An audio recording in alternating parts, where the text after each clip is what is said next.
রামনবমী তথা ভগবান শ্রী রামচন্দ্রের জন্মতিথি সকল ভারতীয় তথা হিন্দুদের কাছে এক বিশেষ উৎসব। বঙ্গের শ্রীরাম আরাধনার একটি স্বতন্ত্র ধারা রয়েছে এবং সেটি অত্যন্ত প্রাচীন।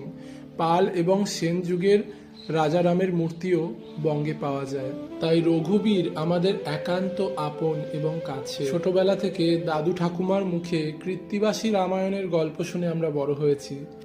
বাল্মীকির রামচন্দ্রের সাথে পরিচয় আমার আরও পরে হয়েছে। উত্তর পূর্ব ভারতে শরৎকালে যে শারদীয়া দুর্গোৎসব হয় তাও কিন্তু কৃত্তিবাসী রামায়ণ অনুযায়ী শ্রী রামচন্দ্রেরই অবদান।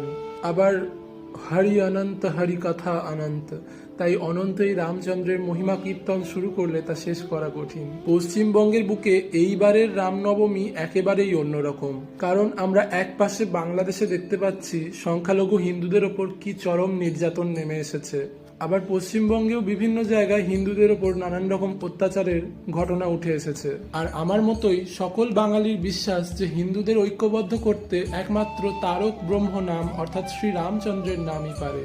এবং ইতিহাস সাক্ষী একটি বিচ্ছিন্ন জাতির তুলনায় একটি ঐক্যবদ্ধ এবং সমন্বিত জাতি নিজ সুরক্ষা এবং সামাজিক অগ্রগতিতে সর্বদাই এগিয়ে থাকে। তাই রাষ্ট্রপুরুষ শ্রী রামচন্দ্রের জন্মতিথিতে আসুন রাম রাজ্যের যে আদর্শ তা আমরা সবাই মিলে বাস্তবায়ন করার চেষ্টা করি। আমরা সকলে রাষ্ট্র গঠনের কাজে ঐক্যবদ্ধ হই। আমাদের রামচন্দ্র সূর্যের ন্যায় দীপ্তিমান, আর আমরা মাটির প্রদীপ হয়ে আলো বিতরণ করি। জয় শ্রীরাম।